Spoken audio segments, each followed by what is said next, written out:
polls over, war over EVM still on.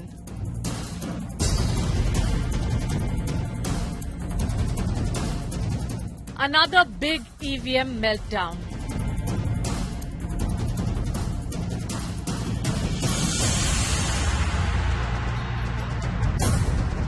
Fake news plus Musk equals EVM quake.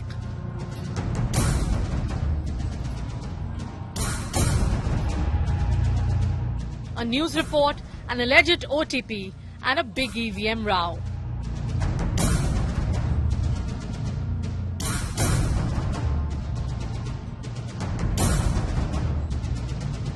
Maharashtra EVM controversy snowballs. Our top focus on 5 Live. EVM's back in the headlines. Elon Musk has also dived into it. I'm going to decode it all for you. Right after the elections, we're still talking about EVMs, and I'm going to tell you why. I'm Shiv. This is 5 Live. Here are the headlines.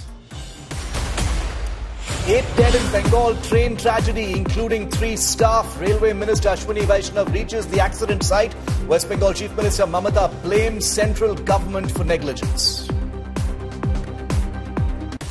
Chilling details of the Kannada film industry murder case. Victim Renuka Swamy was given electric shocks and tortured before his death. Supporting actor and comedian Chikkanna's link emerges. The Darshan heat is intensifying. Karnataka fuel hike showdown. Siddaramaiah Sarkara once again under fire over fuel price hike. BJP hits the streets, demands rollback of sale tax hike. NCERT Class 12 political science book sparks a row, refers to Babri Masjid as 3-domed structure. Congress hits out, calls NCERT an RSS affiliate. Home Minister Amit Shah chairs a high-level meeting to review security situation in Manipur. Army Chief General Manoj Pandey and top Manipur officials all attend.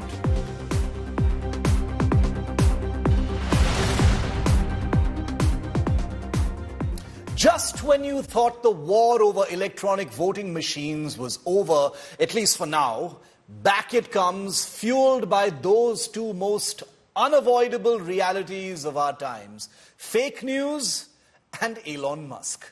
We'll deal with the fake news or misleading news in a moment, but first let's deal with Mr. Musk. For those of you late to the game, Elon Musk has triggered a mini earthquake over the weekend on Twitter after posting that electronic voting machines should be eliminated because the risk of them being hacked by humans or AI, while small, is still too high.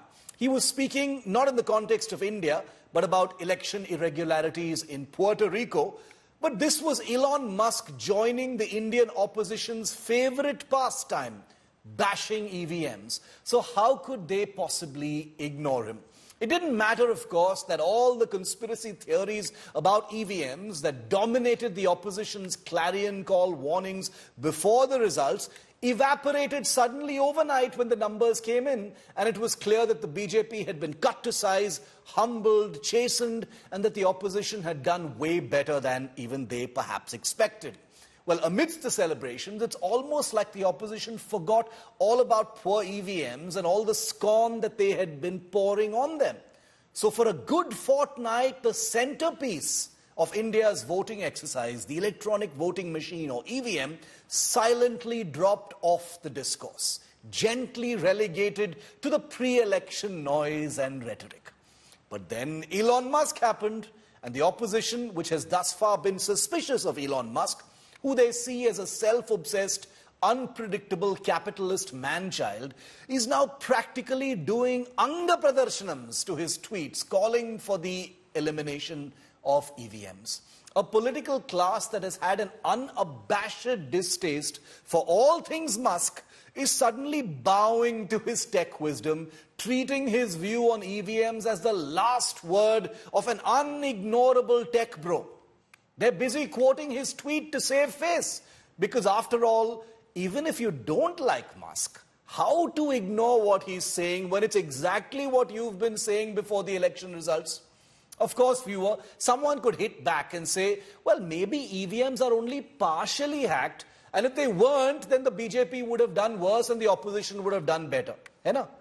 But then anyone who says this must also know that the Election Commission has repeatedly over the years thrown open its doors to anyone, yes, anyone, to come and have a hand at hacking or tampering with EVMs. Not a single time so far has anyone succeeded.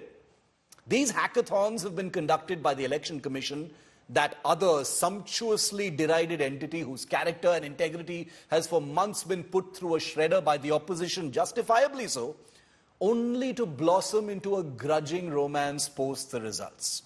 But if anyone had any doubts about the Election Commission, these hackathons have actually been conducted under the watchful eyes of the Supreme Court, not by the Election Commission itself.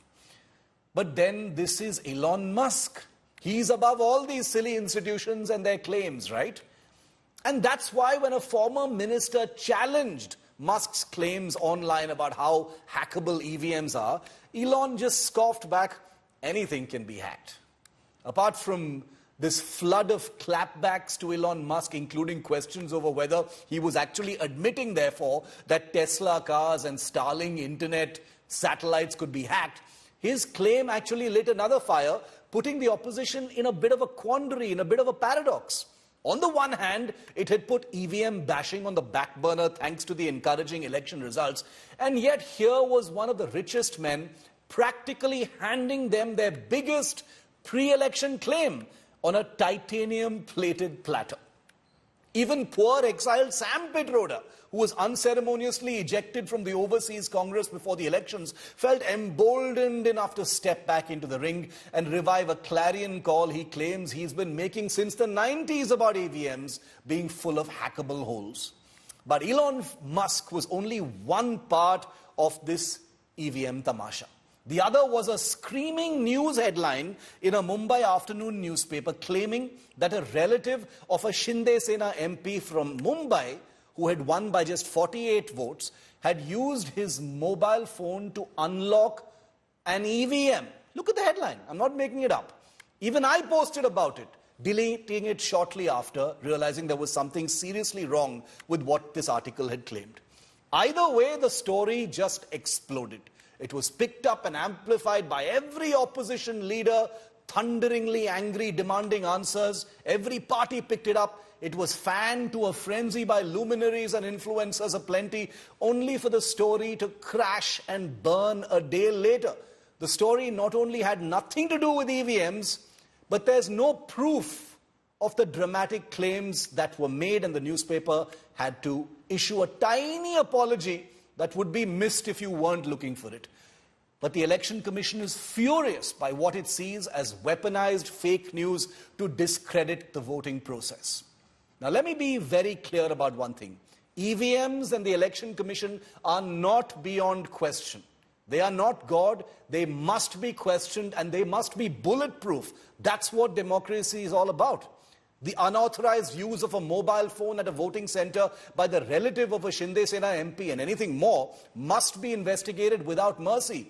But what does one say about a story that became the centerpiece of a 48-hour political news whirl that called into question the electronic voting machine only to crash and burn and be retracted embarrassingly just 24 hours later?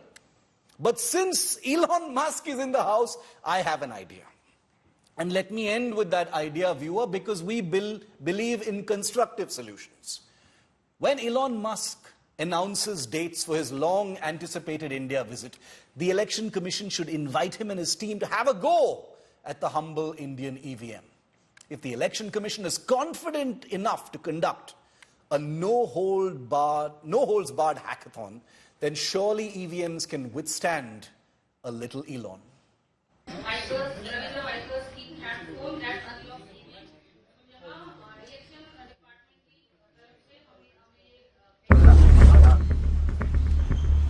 Elections are over, but the war over EVMs is not.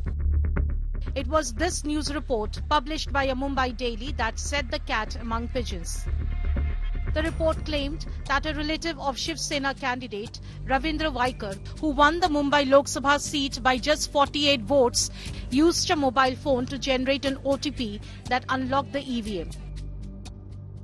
The publication now says that the mobile phone was not used to unlock the EVM and has regretted the error. Mumbai poll officer has also categorically refused EVM hacking claims, clarifying that EVMs have no wireless communication capabilities and that there is no possibility of manipulation. PBMS और एक encore इसके लिए OTP की जरूरत होती है. दोनों system क्या और इसको किस तरीके से ओटीपी से जरूरत होती है? ईटीपीबीएस में हम स्कैन करते हैं इलेक्ट्रॉनिक ट्रांसमिटेड जो ये होता है, और एनकोर जो है उसके लिए ओटीपी लगता है. पर एनकोर ये डाटा एंट्री ऑपरेशन है, डाटा एंट्री का सिस्टम है ईसीआई का. उसका ईवीएम के काउंटिंग प्रोसीजर से दूर दूर तक कोई ताल्लुकात नहीं है. It has now emerged that ECI staff Dinesh Gaurav gave his phone to Mangesh Padilkar, Shiv Sena MP, Vaikar's brother-in-law. The phone, which is meant for data entry purposes, was used by Pandelkar for making and receiving calls. But politics over the EVM hack claim is only escalating. आम्ही सांगितलं होतं की EC म्हणजे election commission नसून entirely compromised. आज जी जगभरात आणि देशभरात चर्चा सुरू आहे, मला वाटतं आमच्यासारखे अनेक अशा वेगळ्या वेगळ्या सीट्स असतील देशभरात जिथे ही चर्चा होऊ शकते. पण हा जो भाजपाने विजय क्लेम केलेला आहे तो देखील 303 वरनं 240 वर आलेला आहे. काल पण मी सांगितलं की ही यंत्रणा जर त्यांच्या हातात नसते आणि खरोखर फ्री अँड फेअर इलेक्शन झाले असते तर 240 काय 40 देखील जागा भाजपाच्या या देशात आल्या नसत्या. खोटा जे काही दिशाभूल करण्याचा जे काही प्रयत्न चालू आहे, तुमच्या एवढ्या जागा जिंकल्या तुम्ही तेव्हा ईव्हीएम वर संशय घेतला नाही. फक्त रवींद्र वायकर यांच्या ईव्हीएम वर संशय घेता. वाटत 42% स्ट्राईक रेट आहे. आमचा शिवसेनेचा 48% आहे. त्यामुळे त्यांच्या पायाखालची वाळू सरकली आहे, म्हणून अशा प्रकारचे आरोप प्रत्यारोप करतात. आरओ थी, उनका मोबाइल था, वो मोबाइल लेके बाहर जाते थे और स्टार्टिंग में 650 का लीड ये उद्धव ठाकरे साहब के पक्ष को मिला, बाद में वो कम हुआ. तो ये जो चीजें है उसके कारण कंफ्यूजन बढ़ जाता है. कंफ्यूजन बढ़ जाता है तो लोगों का लोकशाही या जो डेमोक्रेसी है उस पर से विश्वास निकल जाता है. तो इलेक्शन कमीशन और सरकार की जिम्मेदारी है कि ये विश्वास न उठ जाए. अगर कंफ्यूजन हो तो क्लियर हो जाए. कोई ईवीएम हैक नहीं हुआ था और कोई ईवीएम को अनलॉक करने के लिए मोबाइल का इस्तेमाल नहीं हुआ था. तो जिस तरीके से उस अखबार ने आज माफी मांगी है, बिल्कुल उसी तरीके से हमारी मांग है कि राहुल गांधी भी माफी मांगे. उन्होंने देश में जो चुनाव की प्रक्रिया चलती है, प्रतिष्ठित प्रक्रिया है, उस प्रक्रिया को बदनाम किया. Meanwhile, an FIR has been filed against both the ECI official and the Shinde Sena MP, Vaikar's brother-in-law, who carried the phone. Bureau Report, India Today. So here's what we now know happened. This is before an investigation has been conducted as far as the unauthorized use of a phone at a voting center is concerned. Now, the Election Commission staff at the voting center, a person named Dinesh Gaurav, allegedly gave a phone to a person called Mangesh Pandilkar. Mangesh is Shiv Sena MP and candidate Ravindra Vaikar's brother-in-law. He was there at that voting center and he had his phone with him, which is prima facie unauthorized. He's not allowed to do that. The phone was used only for data compilation as far as the Election Commission is concerned.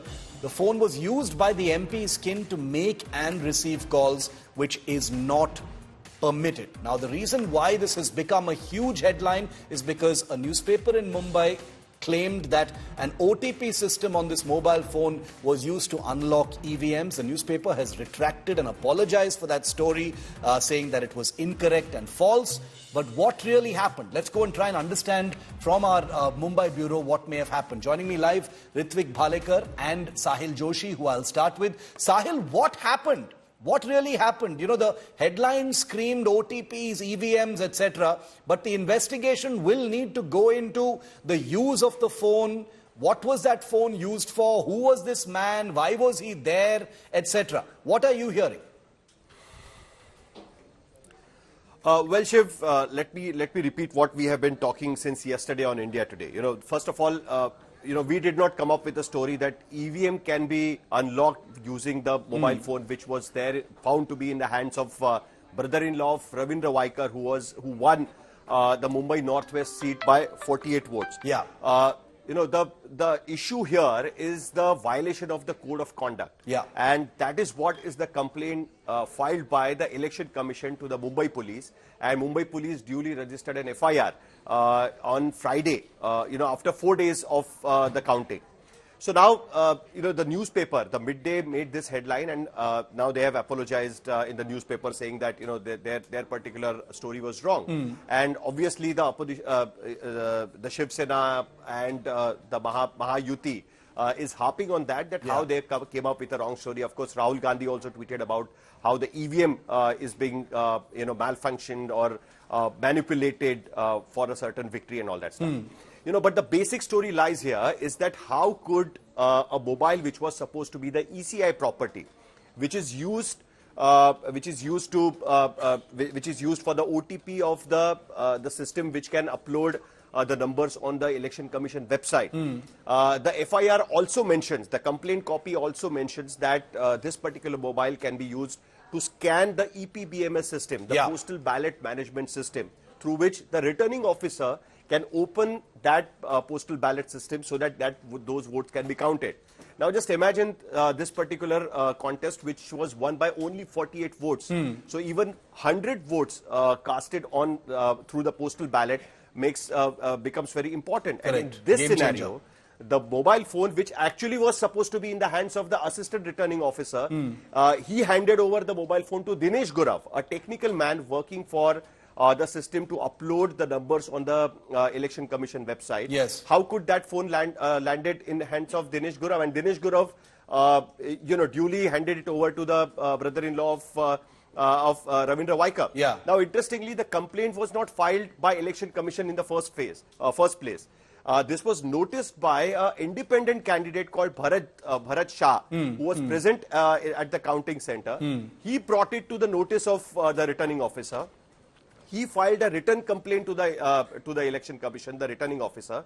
And after that, after 4 days, the Election Commission goes to the police station and files a complaint. Now, this whole thing becomes very interesting, that how could this happen? Correct. Now, somewhere, someone has to give the answer. Let me remind our viewers, yesterday, while doing a show, I came up with this, this example of Indira Gandhi. The former Prime Minister Indira Gandhi's election was, by the Allahabad High Court, was found, declared null and void because Yashpal Kapoor, one of the government servants, was working for as a campaigner for Indira Gandhi, and his backdated resignation was not accepted by the High Court. Now here, if the Election Commission found that their own people was handing over the mobile phone, which was completely banned in the counting center, that will be a completely different scenario altogether. Absolutely. So on one side, raising questions on the EVM, misguided people, and on the other side, the Election Commission man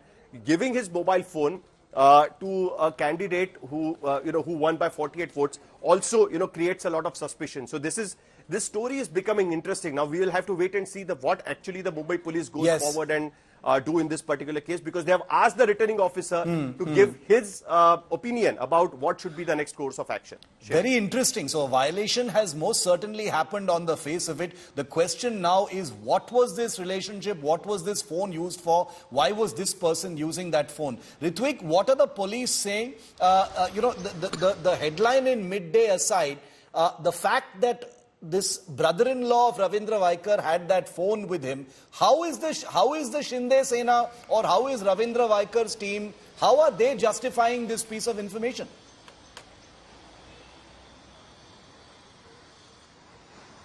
See, the very report which newspaper come out with is objectionable, and they are objecting to the fact that no one can at any cost or in any way manipulate EVM by using mobile phones. That's the first thing they are coming up with. Secondly, is what they are saying is if the relative of Ravindra Vaikar was carrying mobile, FIR has been already registered against him, and also the ECI officials who were involved and who were present at that moment on the counting centers. Right. So basically, the police has done their job, the FIR has been registered, and the investigations are also being carried on. But the kind of narratives or the kind of things which are being said by the opposition are completely misleading is what Eknath Shinde, Chief Minister, as well as the party people from the ruling side is saying, and they are objecting to the fact that the fake narratives are being built up just on the upcoming Vidhan Sabha elections. Very interesting. And like Sahil said, with a margin of victory of just 48 votes and the possibility of things swinging either way depending on the nature of the violation, an investigation is absolutely crucial to see what happened in the Mumbai Northwest constituency in this particular counting centre. Ritwik and Sahil, thank you very much for throwing light on this important story that India Today has put the spotlight on. Now remember, the whole question of EVMs making it into the headlines is thanks largely to this guy. Over the weekend, billionaire tech magnate Elon Musk dived straight into the EVM controversy, and it had nothing to do with India, but it's become an India story. Musk, in a tweet, pitched for eliminating EVMs, saying that they are hackable. It's difficult, but it's not impossible. And obviously, it's become the clarion call of the opposition. Take a look. Billionaire tech magnate Elon Musk has triggered yet another controversy. The Tesla CEO has questioned the credibility of EVMs. Musk on social media pitched for eliminating electronic voting machines and also raised concerns about its usage in the voting process. Musk said any machine can be hacked. His remarks in reaction to polls in Puerto Rico came at a time that opposition is questioning the vulnerability of EVMs. Rajiv Chandrasekhar, who served as Minister of State for the IT Ministry in Modi Cabinet 2.0, was quick to counter Elon Musk's claim. Rajiv Chandrasekhar said that Indian EVMs cannot be hacked. US and the Western world use connected devices. They are using traditional compute platforms that are connected to the internet as EVMs. And I pointed out that the Indian EVM is architected and designed to be safe and secure because there is no connectivity, and if there is no connectivity to Wi-Fi or 5G or the internet in general, there is no way to get it. Hailing Indian EVMs, Rajiv Chandrasekhar also offered to give a tutorial to the SpaceX boss, demonstrating the robustness of EVMs designed in India. This social media discussion has fueled the ongoing war over EVMs between the opposition and BJP. Bureau Report, India Today. Elections are over and now governments in states are free to hike the prices of fuel. And first among them is the Siddaramaiah government in Karnataka. But it's defended its move amidst the big fire it has triggered, saying even after a 3 rupee hike in the fuel rates per litre, the fuel price in Karnataka is still less than many other states in the country. The opposition is scoffing at this defense. The BJP staged a big protest stating it would continue till this fuel hike is rolled back.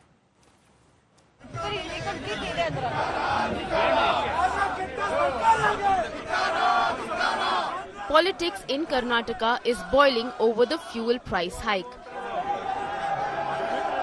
The BJP led a bullock cart protest in Bengaluru against the Siddaramaiah Sarkara. The BJP leaders have taken to a creative way of protesting on the streets of Bengaluru. That's the BJP's leader of opposition, R. Ashok, and we have the entire crew of Bengaluru MLAs from the BJP who have gathered here, coming on a bullock cart. They are stating that the government has deliberately increased the prices of fuel only to fill its empty coffers that was extinguished because of the 5 guarantees that the Congress government has promised. The BJP is demanding an immediate rollback of the hike in sales tax on petrol and diesel. ಜನರು ಬದುಕೋದು ಕಷ್ಟ ಆಗುತ್ತೆ ಅನ್ನುವಂತ ವಿಷಯ ಗೊತ್ತಿದ್ರೂ ಸಹ ಈ ರೀತಿ ಒಂದು ತೀರ್ಮಾನಕ್ಕೆ ಬಂದಿರುವಂತ ಅಕ್ಷಮ್ಯ ಅಪರಾಧ. ನಾನು ಮುಖ್ಯಮಂತ್ರಿಗಳಿಗೆ ಒತ್ತಾಯ ಮಾಡ್ತೇನೆ, ಜನರ ಸಂಕಷ್ಟಗಳನ್ನು ಅರ್ಥ ಮಾಡಿಕೊಂಡು ಈಗಲಾದರೂ ನೀವು ಏರಿಕೆ ಮಾಡಿರುವಂತ ದರವನ್ನು ವಾಪಸ್ ಪಡೆಯಬೇಕು ಅಂತ ಹೇಳಿ ಈ ಸಂದರ್ಭದಲ್ಲಿ ಒತ್ತಾಯವನ್ನು ಮಾಡ್ತಾ ಇದ್ದಾರೆ. Siddaramaiah told we will not raise any petrol diesel before the power. After the election of parliament, they illegally raise the petrol and diesel. This is a non-democratic diesel ಪೆಟ್ರೋಲ್ದು ಈಗ ಯಾವ ಒಂದು ಗೃಹಲಕ್ಷ್ಮಿ ಯೋಜನೆ ಇವಕ್ಕೆಲ್ಲ ದುಡ್ಡು ಬೇಕಲ್ಲ, ಈಗ ದುಡ್ಡಿಂದು ಸಮಸ್ಯೆ ಅನ್ನೋದು ಗೊತ್ತಾಗಿ ಈಗ ಅದೇ ದುಡ್ಡನ್ನ ಜನಗಳ ಮೇಲೆ ಹಾಕಿ ತೆರಿಗೆ ವಿಧಿಸಿ ಅವರಿಂದ ದುಡ್ಡು ವಸೂಲಿ ಮಾಡಿ ಈ ಕಾರ್ಯಕ್ರಮಗಳನ್ನು ಮುಂದುವರಿಸಬೇಕಾಗಿದೆ. ಅದಕ್ಕೋಸ್ಕರ ಇವೆಲ್ಲ ನಡೀತಿದೆ.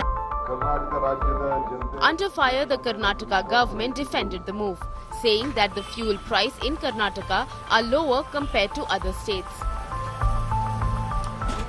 The BJP people, for political reasons, they are making this as an issue. When Narendra Modi ji raised additional excise duty on petrol and diesel, they are keeping quiet. The increase in sales tax has hiked price of petrol by ₹3, bringing the rate in Bengaluru up from ₹99.84 to ₹102.84 per litre. The price of diesel has increased by ₹3.02, raising the cost per litre from ₹85.93 to ₹88.95. As politics rages on, the Aam Aadmi is facing the brunt.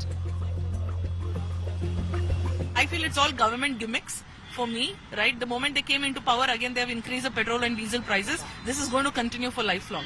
And we are the sufferers. Ultimately, the civilians are the sufferers. There's nothing to talk. This will happen regularly if you want, or start walking. Sources say the fuel price hike is aimed at resource mobilization in the state, where the Congress government has promised 5 guarantees and comes days after the Lok Sabha poll results, where the Congress won 9 out of 28 seats. With Anagha Keshav, Bureau Report, India Today. Sagai Raj is live with me. Sagai, you know, the cycle of politics over fuel price hikes has become the most predictable thing in Indian, election season. Immediately after the elections are over, finally governments are free to hike fuel prices, when the votes have been cast and people really have no choice to express their anger in the ballot. This time, it's a pretty steep hike. And given Siddaramaiah government's, guarantees for the poor and for the common person of Karnataka, this could actually hurt. How are you seeing this play out? If you notice, the same Congress, when it was in opposition, they protested against BJP when they had increased the price, and succumbed to the pressure of opposition, the BJP government, the then BJP government, had rolled back that particular price hike on fuel.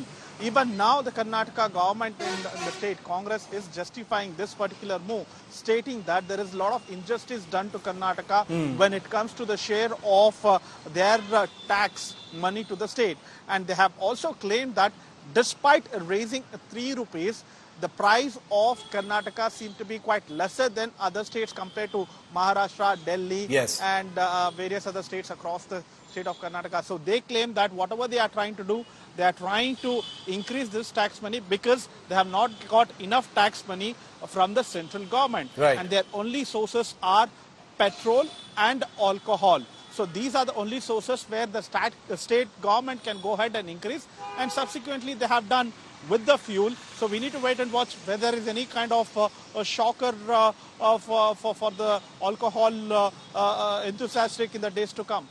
Very interesting. The cycle of politics over fuel price hikes is one of the most predictable things in the country at this time. Sagai, thanks very much for joining us. We've got some breaking news coming in now.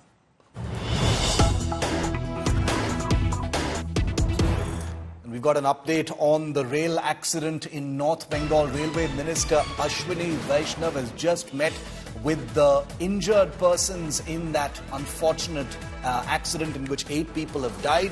Minister Vaishnaw said the rescue and restoration operations on that track are currently underway. The Kanchanjunga Express was hit by a goods train.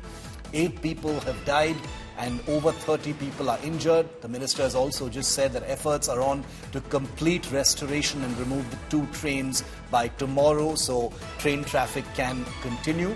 He's also responded to West Bengal Chief Minister Mamata's charge. He says this is not the time for politics. So a big response from the minister there on the heat rising and the justified questions that are being asked over safety and negligence with this latest train accident. सारा focus है rescue operation complete हुआ है, अभी restoration पे पूरा focus है। ये main line है और किसी भी तरीके से ये पॉलिटिक्स का समय नहीं है। अभी सारा फोकस होना चाहिए रेस्क्यू और रेस्टोरेशन पे। पैसेंजर सेफ्टी के लिए बहुत बड़ा फोकस है, कंप्लीट फोकस है, जैसा आप स्वयं जानते भी हैं। मैं इसके बारे में बाद में डिटेल में चर्चा करूंगा। अभी मैं जरा पहले रेस्क्यू और रेस्टोरेशन ऑपरेशन का पूरा जायजा ले लूं। The two big security challenges facing the Modi 3.0 government are right before it. They are big, they are challenging, and they cannot be postponed or ignored. One of them is Manipur, which has been burning for more than a year now, with violence once again flaring up in the state in the northeast. And the other is Jammu, not Kashmir, but Jammu, where there have been upwards of 4 terror incidents in quick succession, which started on the day of the swearing in of the new Modi 3.0 government, where a pilgrim bus was attacked by terrorists from across the line of control.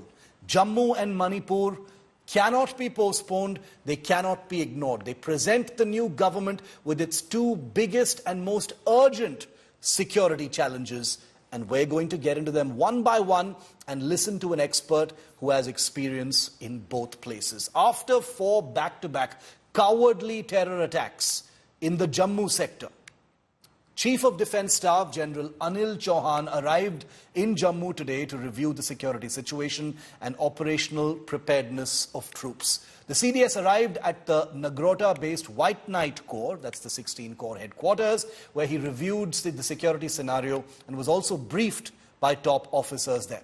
Sources say that the CDS, the Chief of Defence Staff, also discussed a strategy to eliminate terrorists who have so far struck in Rajouri, Poonch, Doda, Udhampur and Kathua districts. Now remember, these places are separate from the Kashmir Valley, which is to the north, separated by the Pir Panjal Mountains.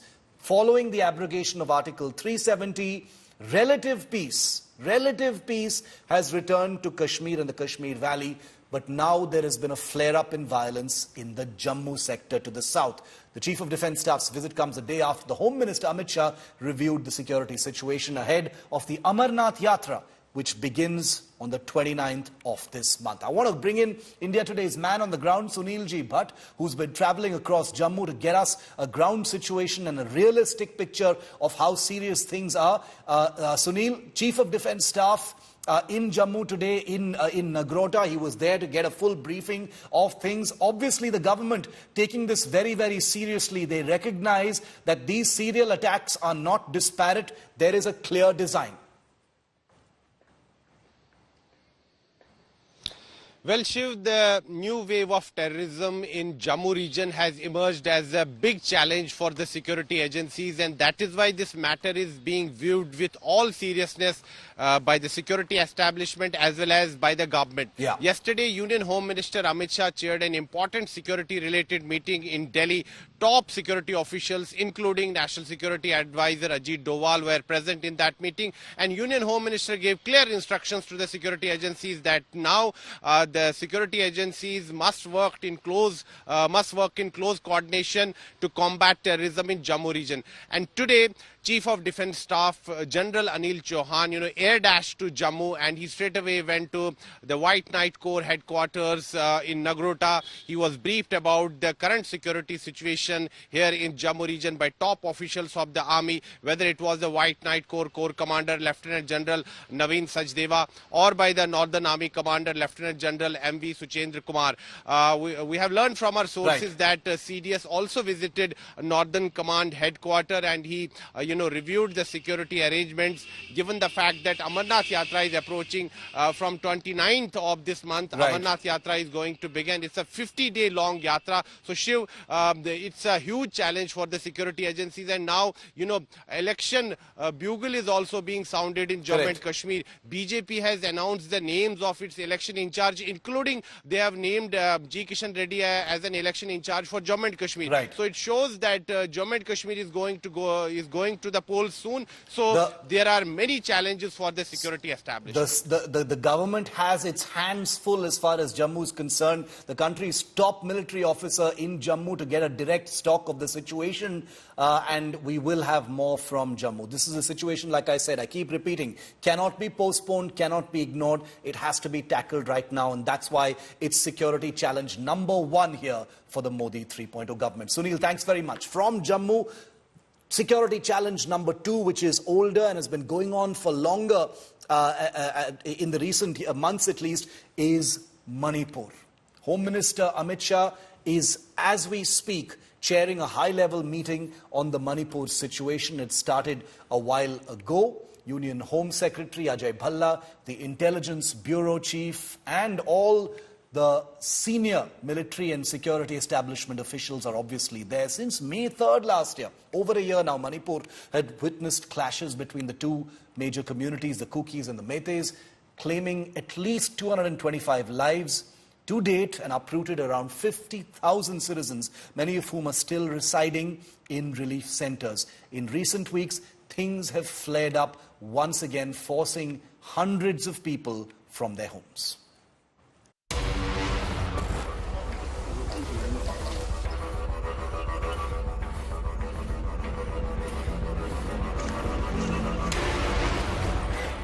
Churachandpur ravaged by violence last year. This Manipur town was thrust in the midst of the ethnic showdown as the Kuki-dominated hill district was on fire this time last year.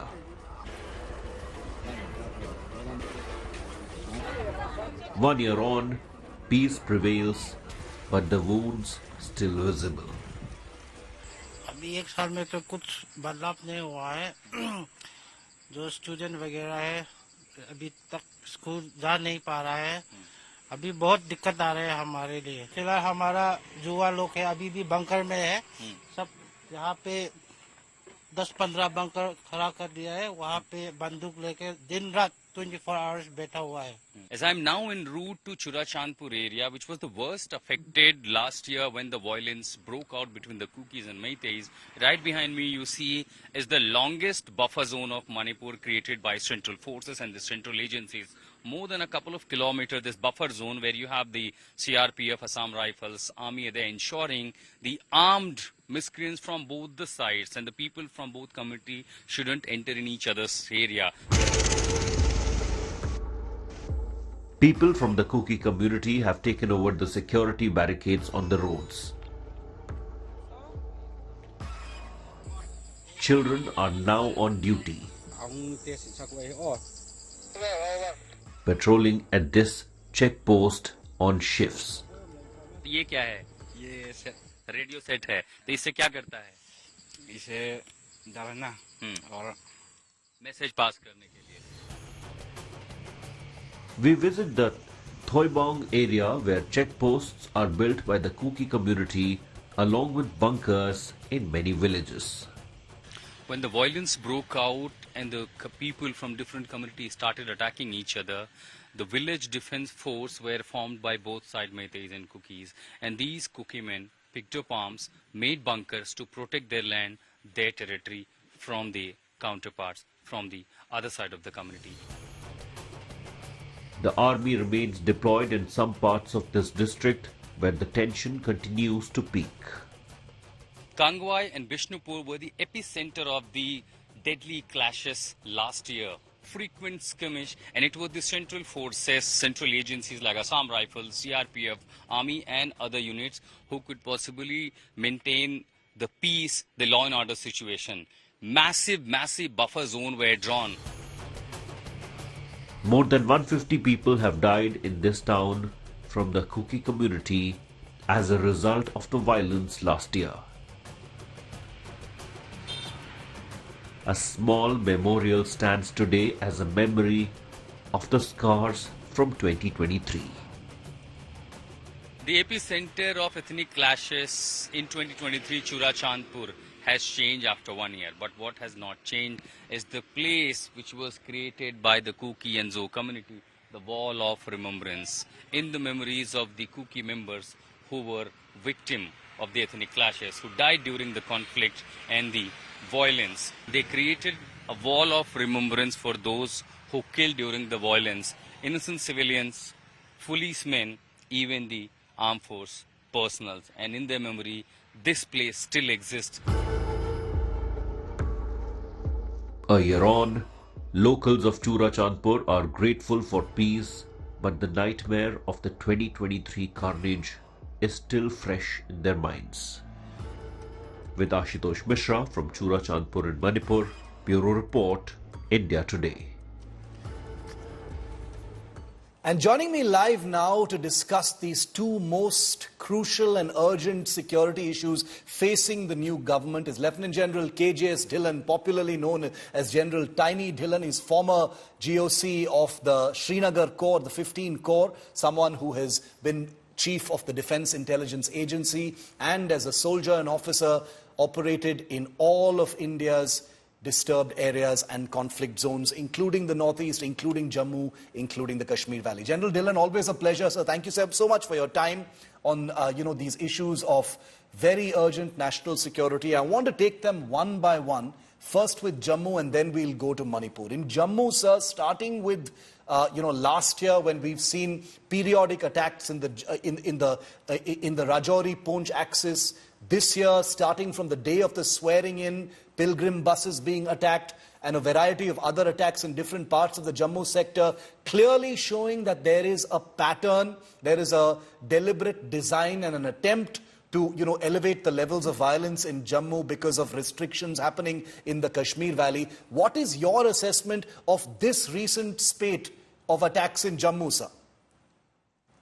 Thank you, Shiv, and good evening to you and all your viewers. Firstly, talking about Jammu region. Pakistan as a nation is behind creating trouble in Jammu and Kashmir. They found Kashmir to be easy hunting ground for last 3.5 decades.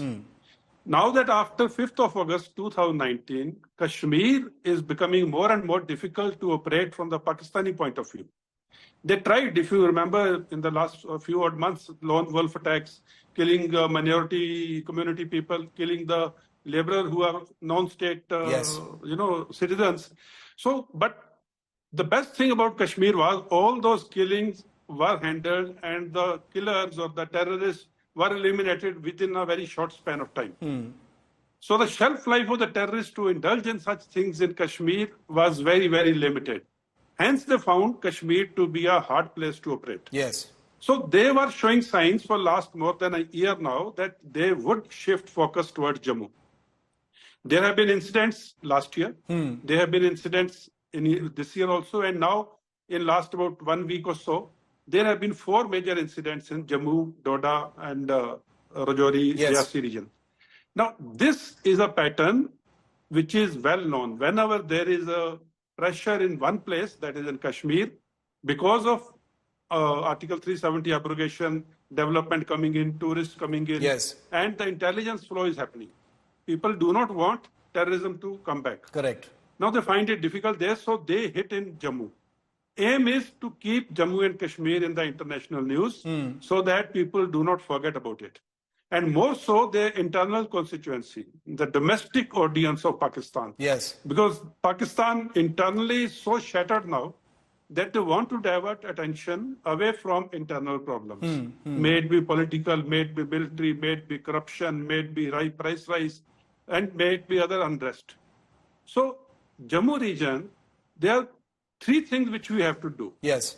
One and the foremost is whatever gains we have achieved in the past, we should hold on to them and we should not allow them to slip away because of either our complacency or our feeling coming in that now everything is okay, now peace has returned, and now it's okay, we can look elsewhere. Second is, while maintaining the dividends which we have achieved or the gains we have achieved, bring normalcy in the state or in the region. That is by development, by job creation, by education restoration, by allowing the tourists to come in. The local population's income must grow. Once the local population's income grows, he becomes a stakeholder in peace. Yes. So if he's earning 2,000 today, when he was earning 500 6 months ago, he would not like to go back. Correct. And Absolutely. third and most important from the security forces and intelligence agencies point of view, the hard operations. When I say hard operations, the hard intelligence, the hard kills, the terrorist self-life to be reduced to nil, that must happen. Then only this game will become expensive for them. If a terrorist can indulge in an act and then live for another 5 years, yes, that means we are not doing a job. Would it, General Dillon, would it require some harsh measures? Would it require some harsh measures? Over the last week, as we've reported on this and we've spoken to experts, it has become clear that operations in the Kashmir Valley, operations in South Kashmir, operations in Jammu are very, very different and need to be approached differently in terms of terrain, in terms of demographic, in terms of, population density, etc. What are the challenges that the government now faces in Jammu, sir? How do they need to go about it? More than the government, I think it is the security forces level security thing, forces. Intelligence level thing. Because to carry out operations in a city, the intelligence can be transferred or transmitted easily. A person from North Delhi can come and meet you in South Delhi and give the intelligence or make a phone call. Whereas in rural areas, as existing in Kashmir Valley and Jammu and other regions, it is very difficult to maintain and re-establish an intelligence network once it cracks. Correct. So the continuity of intelligence network is a must in any counter-terrorist, counter-insurgency operations. Unfortunately, what appears to me is that over the years, since there are no operations happening, there are no terrorist activity happening, that intelligence network has taken a hit somewhere. And intelligence network comes from the local sources and the technical intelligence. But would it... Now it is very difficult to re-establish those sources which have dried out. And now they might feel even scared because if the terrorists have taken a hit, have carried out a hit, there is a little bit of a scare amongst the sources, especially human sources. So we have to make sure and operations can only be successful if intelligence is good. Yes, yes. And it all boils down to synergy between the various forces, various intelligence agencies, and most importantly, the local administration and Awam. So that is where we have to work more. Any amount of additional forces, any amount of additional efforts will not pay dividends unless the hard, real, actionable intelligence is flowing. So it will have to... So that is very important. We should never let the intelligence pipeline dry out. So what is the solution for that, General? Name of the game. What is the solution for that? If you're saying that, more deployments is not necessarily the answer, not allowing this to actually grow is the urgent need of the day. How will the security forces do that? Is there an intelligence imbalance as far as Jammu is concerned vis-a-vis Kashmir? I will not call it imbalance. What I'll call it in Kashmir, because operations are still continuing. Contacts are still happening. Correct. Terrorist activity here and there is still happening. So the machinery is well oiled. The coordination amongst the agencies and the intelligence is very good, including the civil atom. And Awam is cooperating because progress is happening, development is happening. Yes. So there, because of the continuity of operations, the intelligence network is continuing.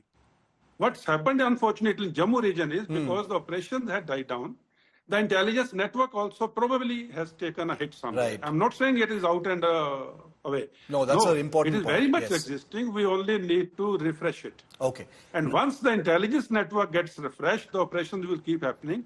And why I'm saying is increase in forces is not the answer. Because the terrorism is still at a very, very low level. Correct. Number of incidents are very low. Yeah. By increasing the footprint of security forces, it has its allied problems. Okay. So we need to carry out the surgical intelligence-based small team operations. Yeah.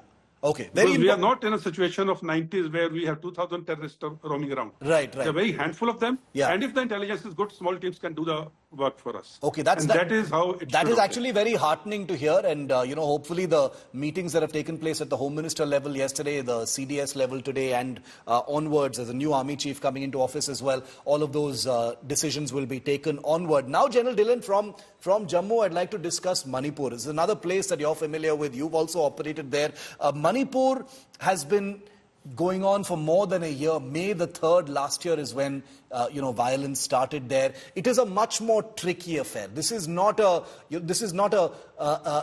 textbook security situation. It is an inter-community violence that is taking place, stemming from a civilian issue. Obviously, all the security forces have gotten sucked into what has become a very, very difficult and messy kind of affair in Manipur. How do you see this playing out, sir? This is something that can also no longer be postponed. It has to be handled.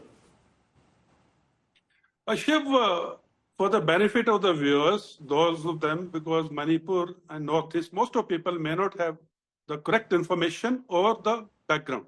You made a mention of 3rd of May and 1 year. I was a company commander in Churachandpur districts in 1998.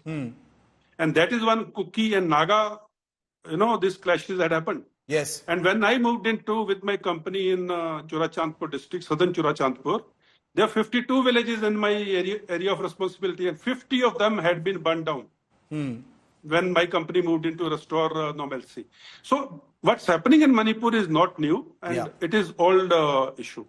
Inter-tribal rivalry, inter-tribal clashes, earlier it was Kuki-Naga, now it is Kuki-Maite, is there in Manipur ever since, because tribal loyalties are very, very strong. Yes. And over the years, all tribes have weaponized themselves. When I say weaponize themselves, they all have a small little insurgent group which supports their cause or which fights for them.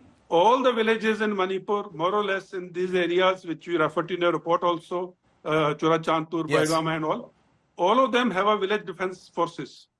They all have either the weapons, proper weapons, or something called pumpy guns. The tubal wali pipe ke beech mein crude explosives, and they will just let go if they feel someone is trying to attack the village. So there is a lot of violence there. There are a lot of weapons there which have been infiltrated. Right. And in addition to that, narcotics is also playing a role. So Manipur is a very complex situation. It has to be handled at war footing. The sentiments of the tribal communities have to be assuaged. They have to be given confidence. The confidence restoration is the most important thing. These tribes have been living together with each other for centuries. That's right. That confidence has to be restored, the neighborly confidence, which has been restored in the past also, as and when there were clashes like I referred 1998. Yes. So we need to do that. It's more of a political and law and order situation where the NGOs, the ground level workers, the society, the community leaders, they all have to come together along with the officials and the agencies to restore normalcy, to restore confidence. Yes. That is the way forward. Military solution is not the way forward for situation in Manipur, unlike in Kashmir and Jammu. All right. Because here there are no terrorists. Here there are your own Indian citizens. Correct. Who are fighting amongst each other. And you need to restore their confidence level that they can stay peacefully without any harm being done to them or their property. Absolutely. Or their livestock. No, you're absolutely So right. This is the most crucial difference for Manipur vis-a-vis Jammu and Kashmir. And they are our own citizens. Two vastly different challenges. General Dhillon, you've reminded us that, there are both security challenges in front of the government and the security forces, but they couldn't possibly be more different. One is dealing with terrorism. The other is dealing with your own people in an intercommunal conflict, a civilian strife that has led to an almost civil war-like situation in different parts of Manipur. Hopefully, it will be brought under control. But like you rightly said, the security response in Jammu is not the same kind that can be applied in Manipur. There, it has to be a political, government-led solution to bring the peace. The two big challenges that we've discussed threadbare. I'd like to thank General Dhillon for giving us his wisdom on, a story in motion. I always like describing these as stories in motion because things are changing all the time, something that men like General Dhillon are familiar with since they're in the military and are always ready for things changing on the fly. So I thank you for your inputs on this story. We'll be bringing you on board again soon as we continue to tackle the big national security issues of the day, General Dhillon. Thank you so much. Thank you and Jai Hind. Jai Hind, sir. Thank you so much. Well, that's a wrap on the show. Thanks so much for watching.